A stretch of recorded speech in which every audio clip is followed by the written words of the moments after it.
Welcome, one and all. This is the Elimination Chamber episode of the White Nova Review. I am here with the current White Nova champion, Drew. And we are here in Drew's home. We are in his game room here, so we're here to talk about some wrestling. So, Drew, overall, what did you think of the show? Better than I expected. Okay. What were your thoughts going in? My thoughts going in was Elimination Chamber kind of in the past few years, and I'm probably echoing the popular opinion, is that it's been kind of just a gimmicky thing to get us to WrestleMania between Royal Rumble and WrestleMania. So sure, yeah. I've always liked the Elimination Chamber concept. I think it's really cool. I actually like it over the old War Games, which is what it spun off of. Yeah. But I just think that the pod structure is really, really cool. I like the new structure that they have. I think it's fresh and exciting. It still has that look of danger, but also being a lot more safe, strangely enough, for everyone to be involved in it. And now, thankfully so, because we got these tiny women in there now that are bumping on these steel frames, and you don't want them bumping on chain links because it's just awful. And if you got long hair too. So yeah.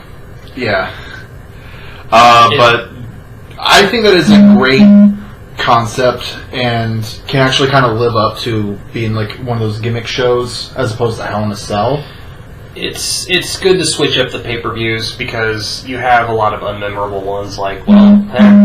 Who knows about this year? But Fastlane is typically one that's not very memorable. No. And Fastlane's still kind of new because it doesn't have a gimmick match to it to kind of carry it through there. Yeah. But it's definitely a pit stop on the road to WrestleMania. But I think it was a very good one. And as we're going to talk about, this show is quite memorable for its main event, which we will get into. First match of the night was, as we figured, the Cruiserweight match got shunted to the pre-show because we decided to put some filler matches on the main card for whatever reason. I don't want to say I'm frustrated about this because I just expect it. But that's reason enough to be frustrated because this is the Cruiserweight division. They have the Cruiserweight title, and we're putting it on the pre-show. And the whole concept of the pre-show is just a little ridiculous to me.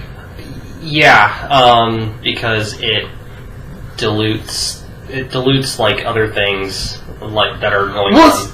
It's just that if you are going to tune in to the WWE Network so that you can watch the WWE Network exclusive pre-show, you're not going to switch off of the network and go watch the Elimination Chamber show on pay-per-view.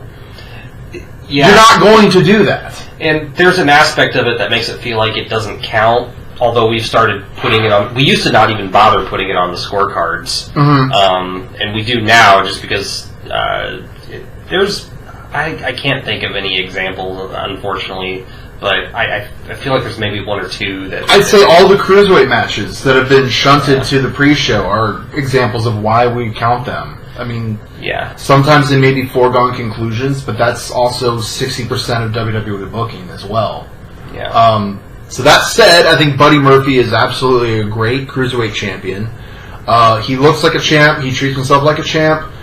He's very much in Neville's shadow here, but he's living up to that standard, I think.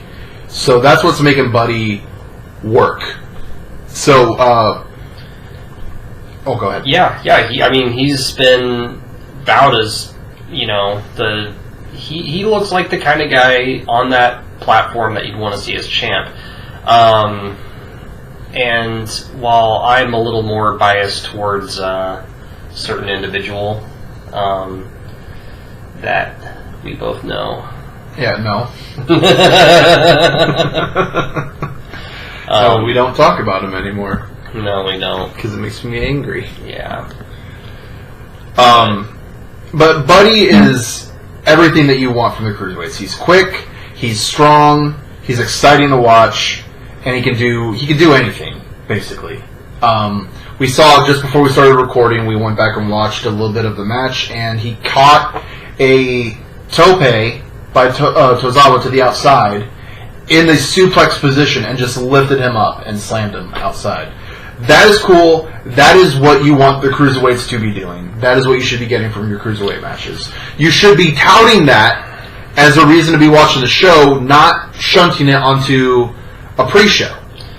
Because no one knows what to expect from the cruiserweights, because you have 205 Live as where they're only getting to show up now, which nobody watches. And now you're just continuing to hide these phenomenal talent. I was going to say, the only thing I'm a little off the rails from what you were about to say, just because I wanted to interject that I've heard a case of it was from King Ross from What Culture. Okay. Miss watching him. But he had pointed out something interesting to me a long time ago, and that's like how cruiserweights don't really wrestle like cruiserweights these days. They wrestle like they're in heavyweight matches. I'd say it's the opposite problem. We see heavyweights wrestling cruiserweight matches. Because we saw people like Samoa Joe doing the massive dive to the outside. Mm-hmm. That's what the cruiserweights used to be doing. But now we have our main roster guys doing what their cruiserweights were doing. Like back in the old WCW days, you didn't see people like Sid Vicious or Kevin Nash doing all this top rope stuff. You got that exclusively from the Sid Vicious especially. Well, we all know why. He did it once. I'll do that again. Yeah. So I think that's a major problem that they have right now. The cruiserweights being fast and explosive is the only thing that they have going for them. But again, going back to my point, Buddy Murphy's just, for where they are right now, Buddy Murphy is absolutely their greatest champion, and he won the title in fantastic fashion back in Australia. I think he can hold this thing up till Mania. I don't know who's going to take it away from him. Well, we did have a potential person. It was not Tozawa. Itami? Hideo Itami? Yeah. Yeah, and Hideo Itami, I saw potential in him. I saw a lot of potential in him. Yeah. That was a missed opportunity. And for those watching, I'm not super privy on the all outside of WWE stuff. I'm pretty much within the realm of WWE. I don't know a lot of stuff that goes on outside. So basically, if you were to equate it to Marvel Comics, I'm strictly within the Earth 616 continuity, and I haven't read a lot of the Ultimate stuff, which is what a lot of people these days are into. That would be great if WWE could kind of be split up into an Earth 616 and an Ultimates universe. Yeah, and have alternate universes comics. Yeah, that would be interesting. That would be so carny. Yeah. So I think that we have interesting perspectives that we can draw off of, because I'm strictly within the bubble of WWE, and you're within a more expanded experience, and I think we can later on we'll probably bounce off a thing that we've argued about recently, and we will get to that. Yeah. So let's talk about the match. Let's see. Let's just move onto the main card. Sure. So we opened up with the Elimination Chamber for the women's tag team. Now, funny story, apparently the talent involved in this match were not told that it was going to be opening the show. So a few of them were not ready. Okay. So come bell time, about half the girls are apparently still getting dressed and getting makeup for going out. They're just not prepared. Jeez. I don't think that there was that they should have had any reason to believe that they would be opening. I remember we were very shocked when we saw that this was opening the show. Yeah, because like the big push has been make women matches the main event, or at least around the main event. That, and it was a trend. It was a chamber match. Yeah, you're opening Elimination Chamber with the chamber, which I don't like that idea at all. Yeah, I think that because this is like a historical one with the women's match, the first women's Elimination Chamber match, I could see maybe putting it on just before the men's one. Yeah, I would have had it as the semi-main event. But I wouldn't, I agree, I wouldn't have it as the starter, just because, it's... If you're trying to build it up as something big like that, I would put that as the main event, honestly. If you're wanting that the story of the women main eventing, then I guess you could have. I feel like just because it's the trend lately, and it's been what they've been selling their brand on lately. They're trying to sell themselves as this big proponent of making the women's matches actually matter these days in the realm of WWE. So do you think people were more excited about seeing the first ever women's tag titles, like tag team champions being crowned? Or do you think people were more excited about seeing the WWE title defended inside the chamber? That's an interesting question, because I don't know if I would have actually had the women's title match be the first thing within. I don't know if I would actually put those two things together, is what I'm trying to say. I think I would have them as separate things. I feel like, because you're right, I neglected to remember that was also the women's title match. So for me, it was more about the gimmick of the Elimination Chamber itself.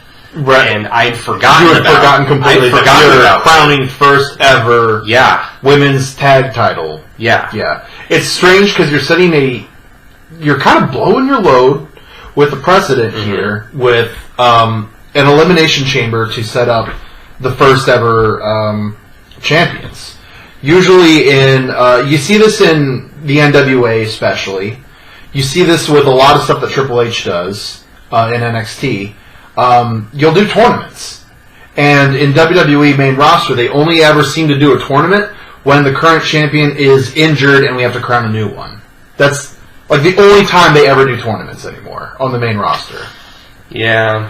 We've got the Dusty Rhodes Tag Classic in NXT that happens pseudo-annually, where you just have a bunch of tag teams in NXT go through that single elimination tournament. And we got the one set up to culminate at WrestleMania weekend for this year. Could have done something like that, leading into Elimination Chamber, but they wanted to shove it all together to say the women can do the Chamber too, but here's also first ever women's tag titles defended inside the chamber. It's almost like next time they defend the titles, it's like the stakes feel a little bit lower. That's it's one of those things I didn't think about up until now. I was like, oh shit, I didn't even remember that was a tag match. Yeah. And now it's like, great, So was there anyone outstanding? I know you forgot that it was a tag match, but was there anything that stood out for you? Given how the match was over a week ago, it's starting to kind of blur in my mind. The best thing, the most highlighted moment was Nia Jax running into the pod, and Bayley wasn't in front of the glass at all, so she just kind of ran around her. Yeah, that was kind of funny, but I will not hark on Nia for that. She was doing what she was supposed to do. Right.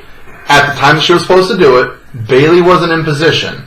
So I don't like that the internet has this huge hatred for Nia in some cases. And a lot of times I understand it, and I do think that she's not as great as we want her to be. I just want her to be better. I feel that her hate is really, really overblown.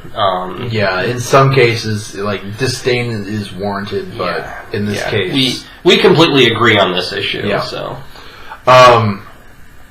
Nia did her spot. One of the ones that I remember was the Iconics stealing the pin on Naomi with an amazing double team move. I have trouble remembering that match because I had to tune in halfway there because Susie and I were running late.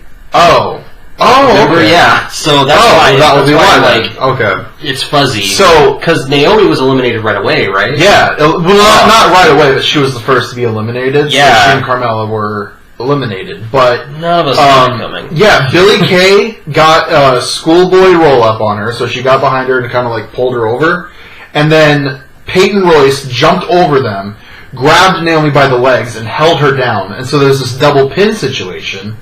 But because we're in the chamber, this is legal. So Naomi was counted, she was eliminated through the pinfall, but that was something that no one should be able to kick out of. That move that was done. I thought it was great. Yeah. So it was a wonderful, wonderful way to eliminate someone. I thought that the Iconics looked absolutely opportunistic. They didn't look excessively strong. They just looked very...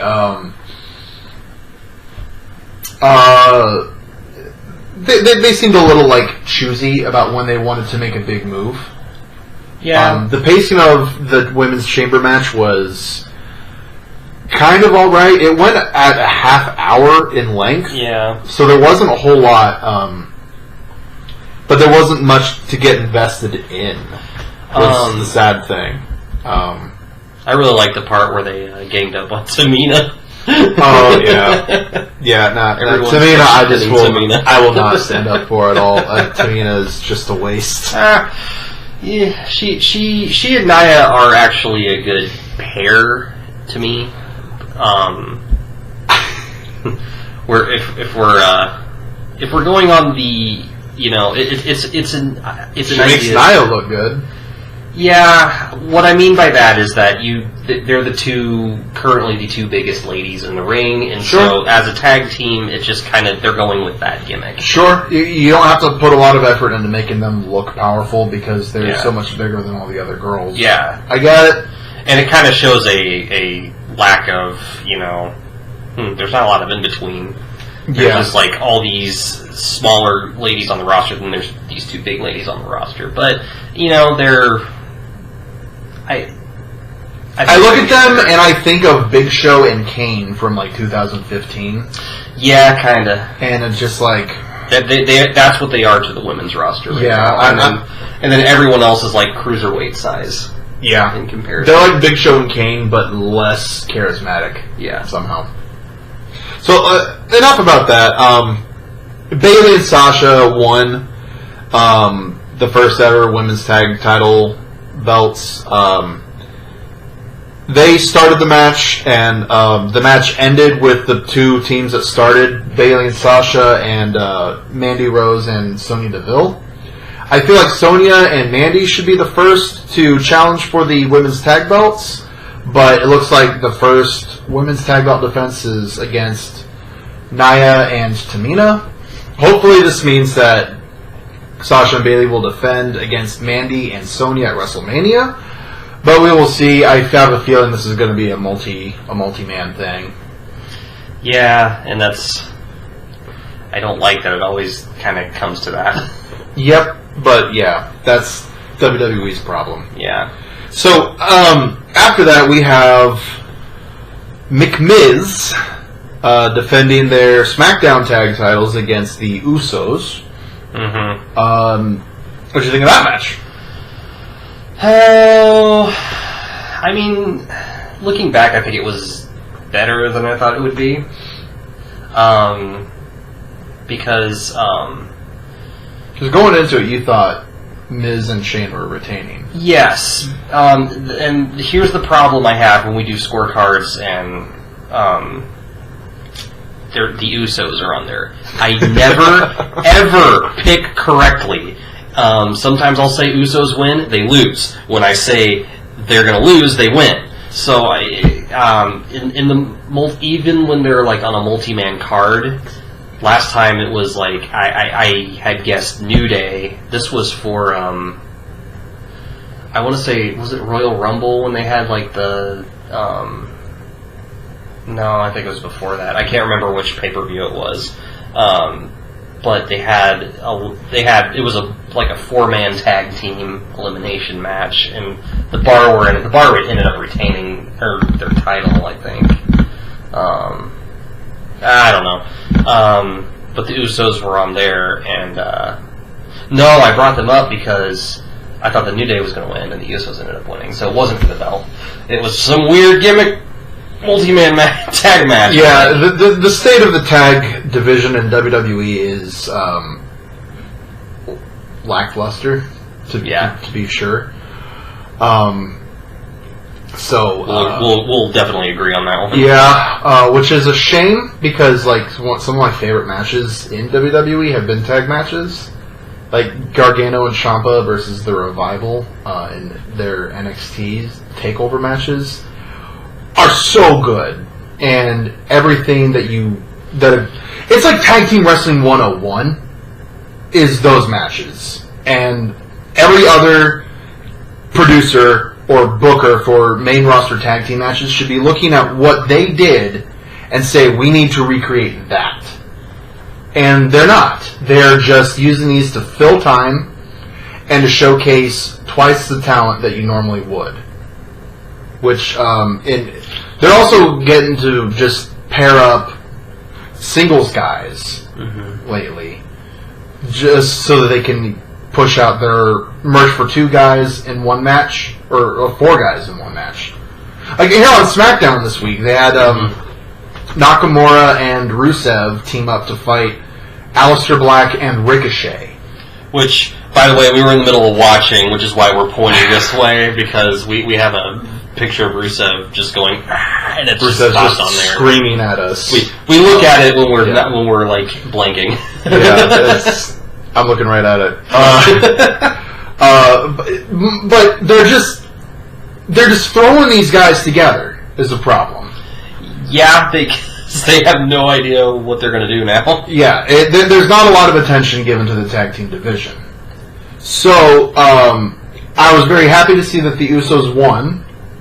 The finish was Miz hit his finisher on one of the Usos, Jay or Jimmy, hits the skull crushing finale and tries to go for a pin, but immediately gets rolled up by that Uso. So that Uso completely no-sells the skull crushing finale, and then Miz, who has not been hit by any offense at this point, just gets rolled up and loses. Now, Miz, being the Miz, has been very melodramatic about this. He's apologizing excessively to Shane. He's so upset that he feels he cost them the titles. He went over to Shane right after losing. Shane's looking so upset, and he carries Shane to the back. Like, Miz is just so upset, and he knows this is his fault.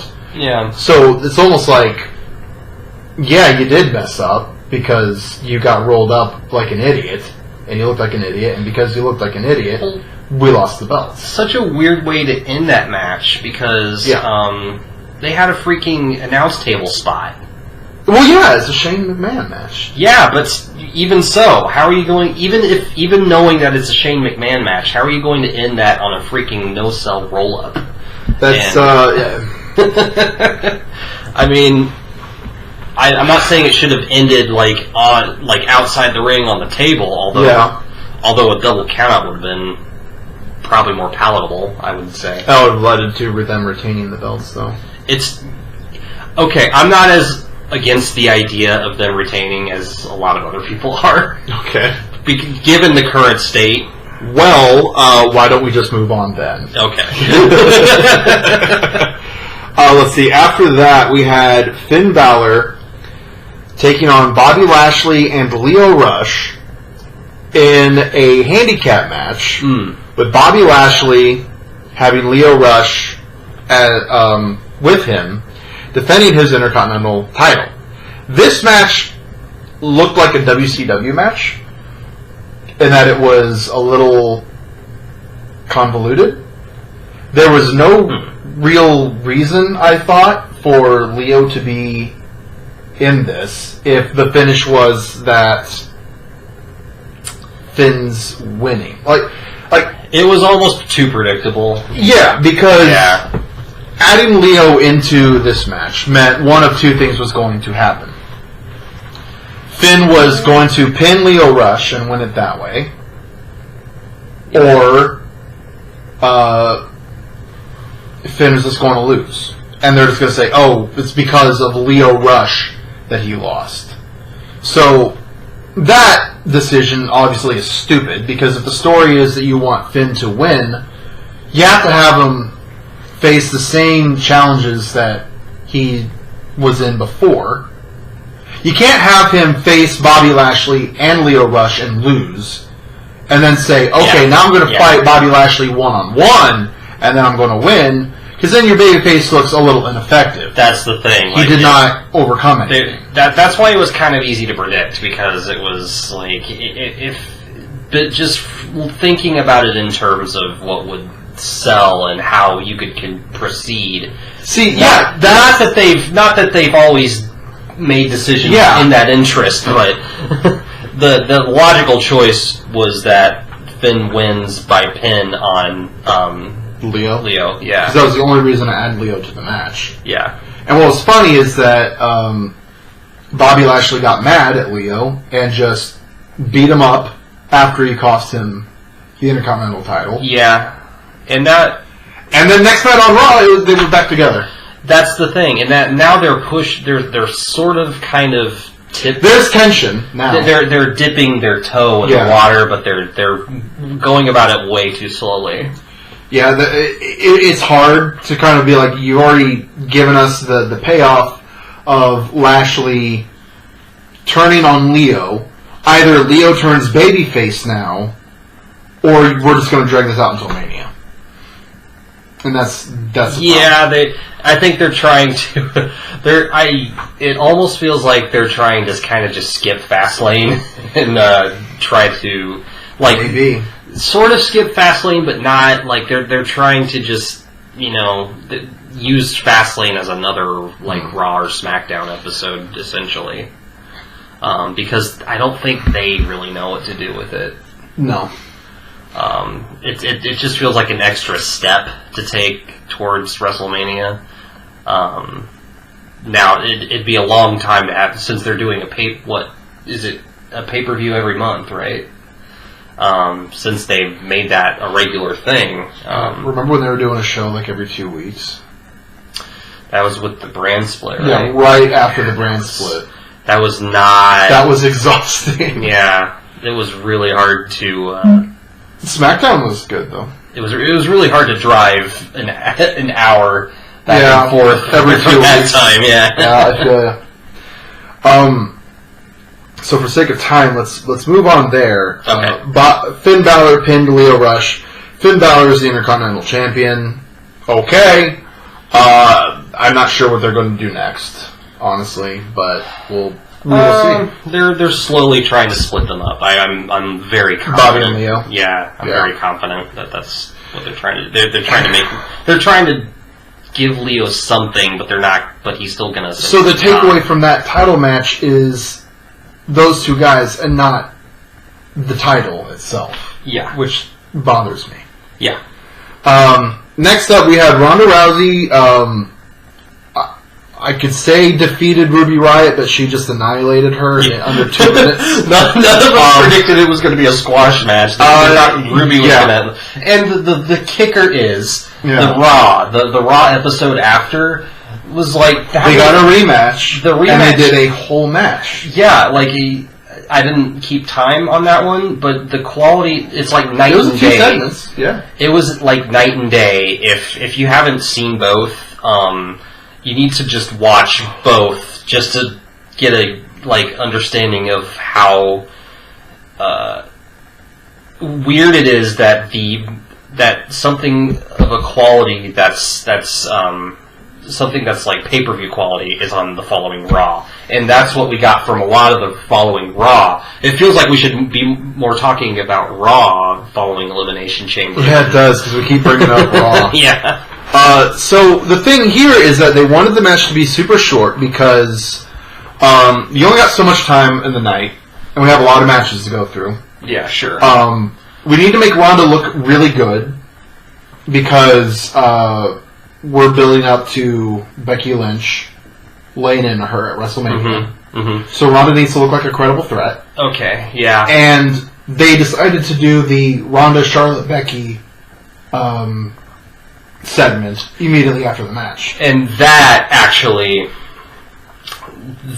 was really good. Yeah, it was fun. It was good because it was a good way to still keep us hyped on Becky. Yeah. And that's what the fans are wanting. So honestly, that's it. And I don't know if they could have done that with a full-length match with Ruby Riott. Not on further recollection, they probably could have, but yeah. I don't know. I wasn't too happy that Becky is showing up injured. Because it's kind of like we're trying to make her a sympathetic badass, which just doesn't bode well. It doesn't feel right, you know. I sort of get I sort of see what you're getting at. The injury thing kind of feels unnecessary. Yeah, like an unnecessary extra step because the whole her getting suspended. That should have been enough. That alone can work. Yeah. You know. But this is like... yeah, we did the same thing with Seth Rollins versus Triple H, but that was a legitimate injury. Yeah. And they just did the injury story going into WrestleMania. Yeah. And now we're doing it here, and there's no reason to. Yeah, you're right. It doesn't take away that much they from want it, to, but... Yeah, they want to build sympathy for Becky Lynch. But, yeah. But there's no reason to. We love her because what she does is she'll grab her clutch and beats Ronda over the head with it. We're already head over heels. Yeah, it's like adding in... You don't need to soften her. It's like when you gotta... It's like those at the store... when you buy those sugar cookies with the icing on them, I don't need the icing. The sugar cookies are enough. Yeah, they're enough for me. Yeah. I may be like alone on that opinion, but I think that's always too much. So next on the card, we had the match that bumped the cruiserweights off of the main card and onto the pre-show. We have this dumb throwaway match. Baron Corbin versus Braun Strowman in a no DQ match. Because I guess we still care about Baron Corbin and Braun Strowman's little tussle that they've been having since SummerSlam? Oh, it's like if Braun Strowman's not fighting Brock, he's fighting Baron Corbin. It's the battle of the big guys. Yeah, that's it. And Braun Strowman used to be absolutely the most look forward to guy on the roster. Yeah.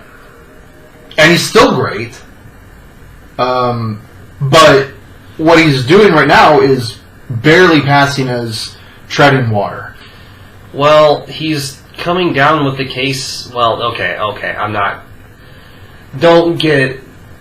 going to say, like, character-wise he's doing great. But his loss ratio in pay-per-views is turning it into big show shit. Yeah. Like, he's supposed to be a big, huge, domineering guy, but he keeps losing pay-per-views consistently. When he really needs the win, he fumbles. He just put a fucking belt on him. God! Just do it already! They did at WrestleMania. He became tag champ. Yeah. You're gonna cite that one. That's his one title. That's his one title that. Oh, are you gonna count that Saudi Arabia title that he got? No. When's the last time you've seen it? Yeah, exactly. Well, that's what I'm saying. Yeah, like he won the greatest Royal Rumble ever in the history of mankind, trademark, and it's just not even a thing that's brought up. He won nothing from it. He got a fruit roll-up belt and got the praise of a bunch of people in Saudi Arabia. Then showed up to work the next day on Raw back in the States, and it was nothing. Yeah, no. And it's not been brought up since. Yeah. We keep harping on the Best in the World tournament, but Shane McMahon won that. Yeah. Gee, wonder why. So this match was pointless. There was nothing fun about it, which if you told me last year that Braun Strowman was going to beat up Baron Corbin in a no DQ match and it's going to be boring, I would have said you are absolutely insane. It was a wasted opportunity, too. I don't know if you had anything further to add. I have nothing more to add. I was going to say, was holding my breath for at least, Kurt Angle and Finn Balor to show up, because they've been on that whole, 3 versus 3, because Drew McIntyre got involved, Bobby Lashley got involved, and they kind of had that 3-on-3 feud, but, Finn's recovering because he just won the belt, and Kurt Angle's suddenly nowhere to be found again, which struck me as really weird because, I don't know if it's Kurt Angle is having some health issues or something. Is he? His body's given out because he's old, right, and also just destroyed from the abuse that he did to it. I just meant in terms of is he recovering from an injury currently, or is it his body's just at its end. Sure. Yeah. I don't know. But they're still billing him for matches sometimes. Yeah. So it's I thought it was weird that on Raw this week during the Ric Flair's birthday celebration they brought Kurt Angle out.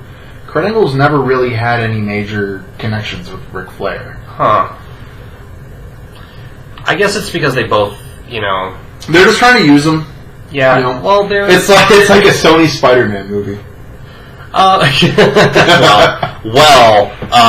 Don't speak too soon because apparently Into the Spider-Verse was fucking amazing, and I still haven't seen it. God damn it! I haven't seen it either, but I hear it looked very good artistically. Yeah. But the point is, he's basically a Spider-Man 3 right now. He's being put out for the sake of they have him, they're just going to use him. Yeah, and I don't know if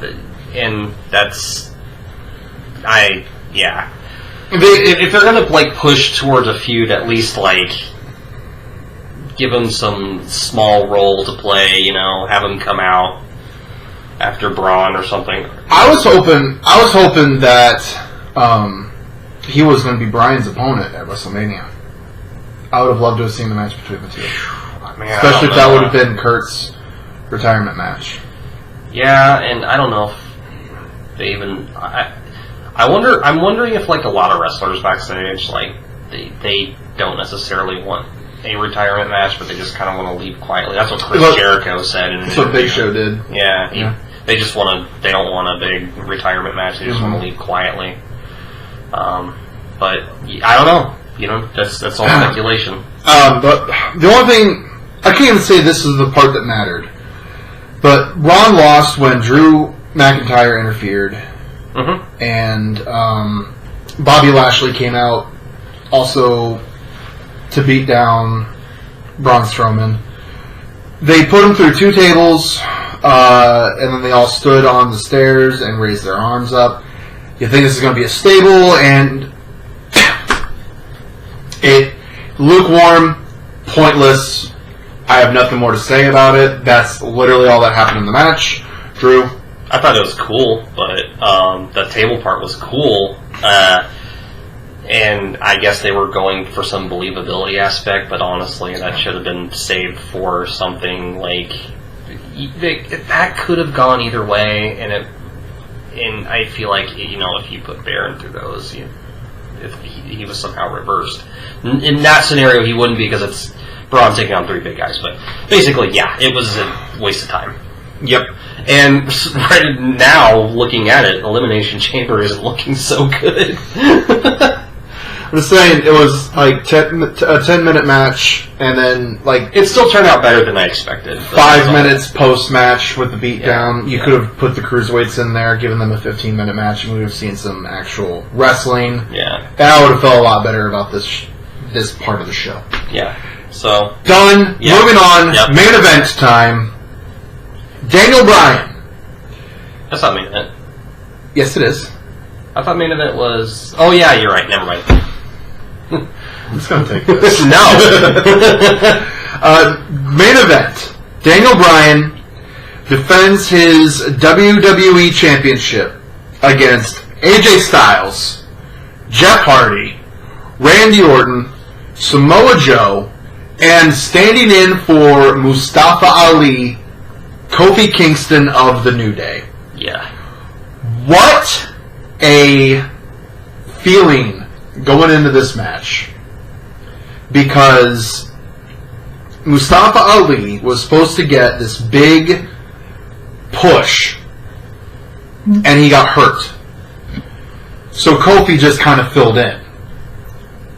But Kofi, in that spot, and just receiving Mustafa Ali's booking, felt so natural and connected with the fans so well that we got people screaming out for Kofi Kingston to win the WWE title.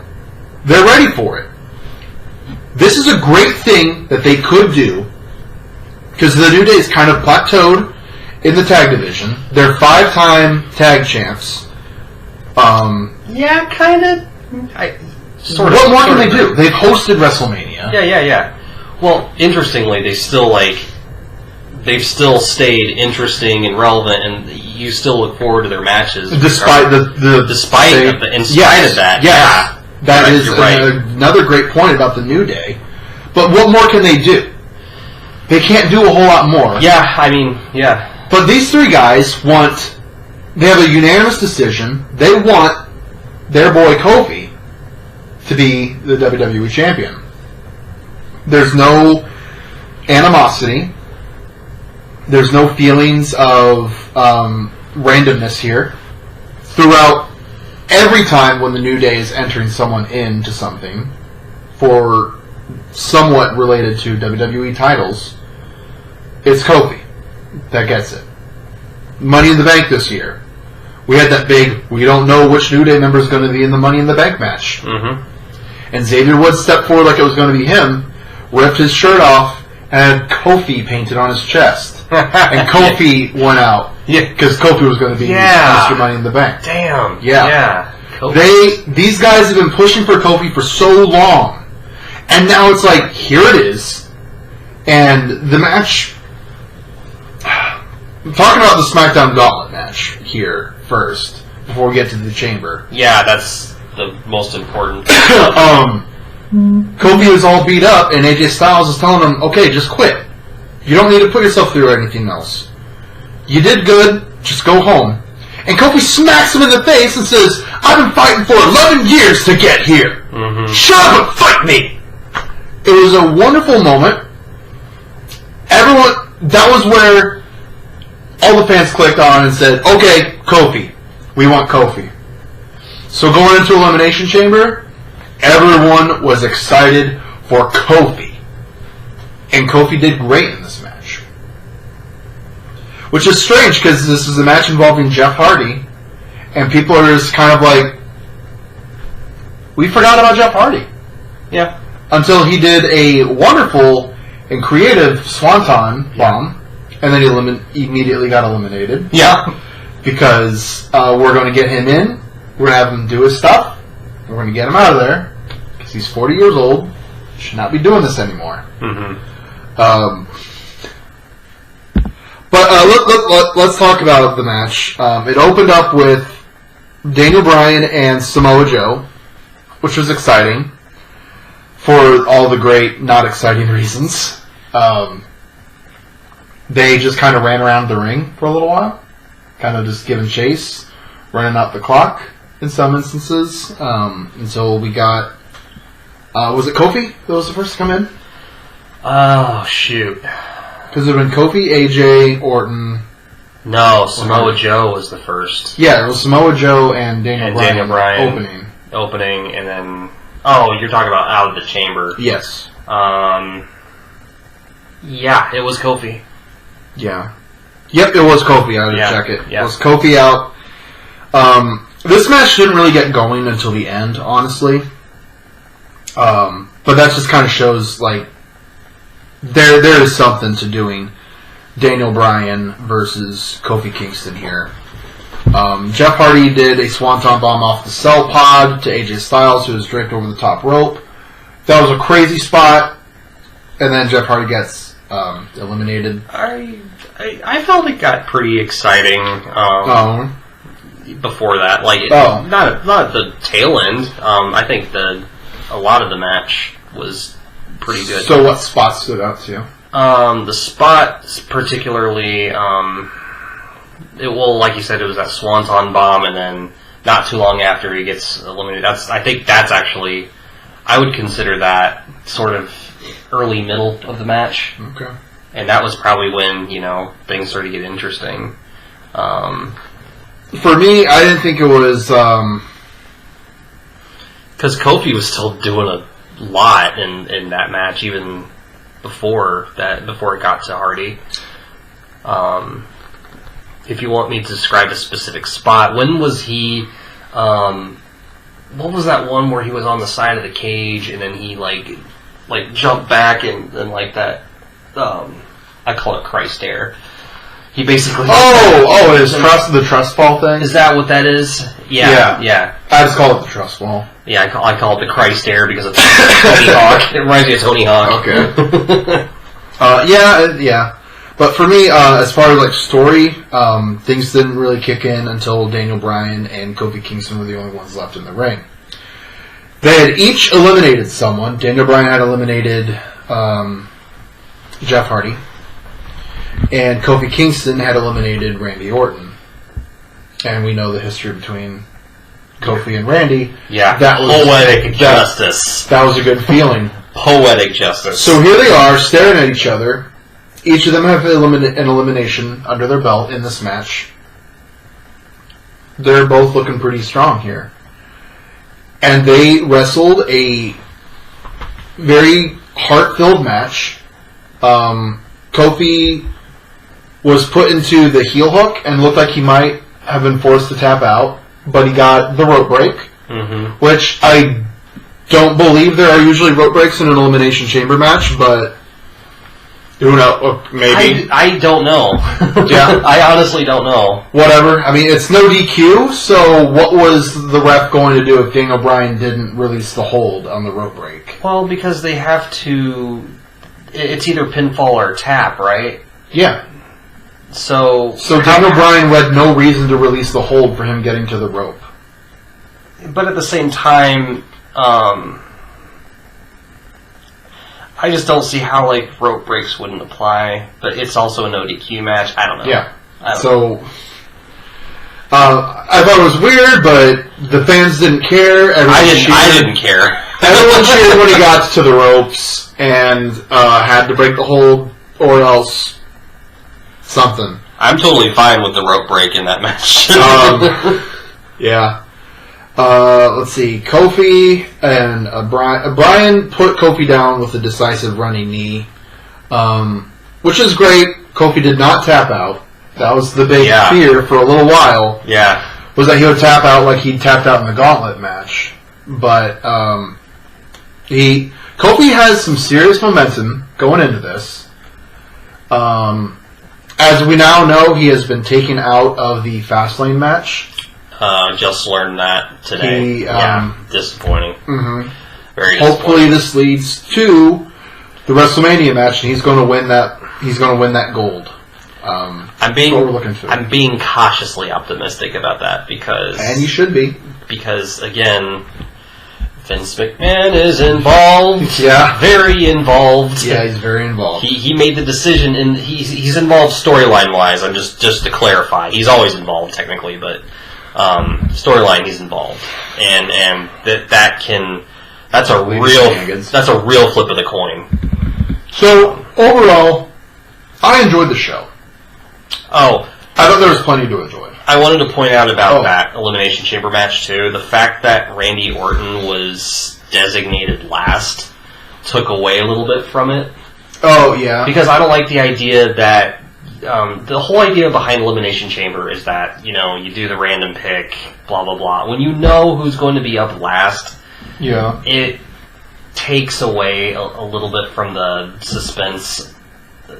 The whole point of the match is to just be a random draw. Maybe, and you don't have that many people. It's not like a Royal Rumble match where you don't know who's coming out and you have 30 people. This is 6 people in the ring, and you have your first 2 picked right off the bat, so you just take out more mystery. You take out more anticipation when you know who the last person's going to be.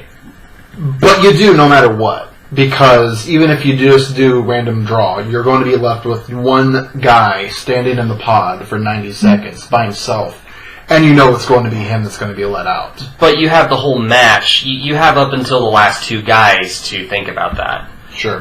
What this does is effectively, when it's down to the last 2 guys, you're like, oh, well, I know who the... Because we knew Jeff Hardy was coming out. Yeah, we knew, because by default we knew who the next person was going to be. Yeah. Before that, it was only a mystery of what 2 people were coming out in the middle. Well, I mean, at some point the mystery's going to go away, and you're going to be left with your foregone conclusion. Yeah. It's not like the Royal Rumble where they're behind the curtain and you don't know who's going to come out next. We know who the competitors are.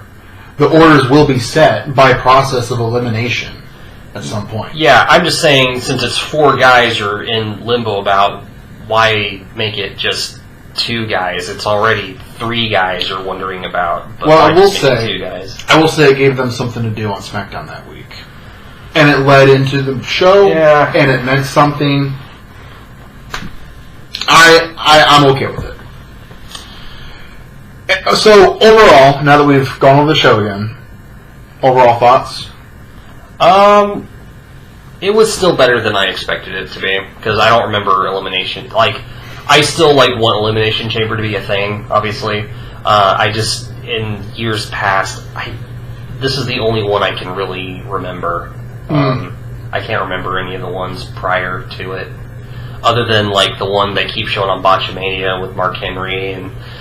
Yeah, that was a cluster. So, or was it Sheamus? I can't remember. Mark Henry had his pod opened up prematurely because Wade Barrett threw Ziggler into it. Yeah. And so he just entered, and then Sheamus's pod didn't open. That was the same one. Yeah, but that was supposed to happen. They were supposed to have it. Yeah, because he blocked it with his Celtic Cross. I didn't know that was supposed to happen. We'll have to watch it again. Yeah, because I assumed it wasn't because I saw that on Botchamania. Yeah, well, Matthew botched. Anyway, the next show is Fastlane. So we know a little bit about Fastlane right now. We know Asuka and Mandy Rose will be at Fastlane. Yeah. Don't know if Becky Lynch and Charlotte are going to do anything, but Daniel Bryan will be defending against Kevin Owens. Kevin Owens was the original plan for WrestleMania, which is why I have hope. And what else is announced for Fastlane? I don't know off the top of my head. It's the last show before WrestleMania. Everyone's just focusing on WrestleMania right now. Drew, are you going to be holding on to that belt going into WrestleMania? Plan on it. Everyone does. Plan on it. No, I'm telling you, plan on it. Okay. All right. So that was the White Nova review for Elimination Chamber. Overall, a decent show.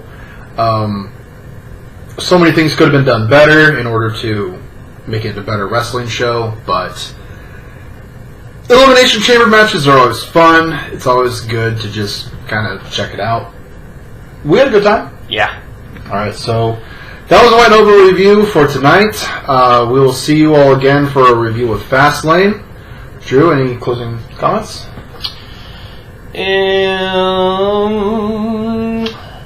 Stay tuned to our Barcade Brawl event soon. Oh yeah, we'll have our Barcade Brawl coming up soon, where we're going to crown our first ever Barcade Brawl champion. Should it be in an Elimination Chamber? If we have enough people, yeah. And we're not going to do that bullshit with, oh, we know who's going last. Oh, shut up. Okay, thank you once again. We'll see you in the next video.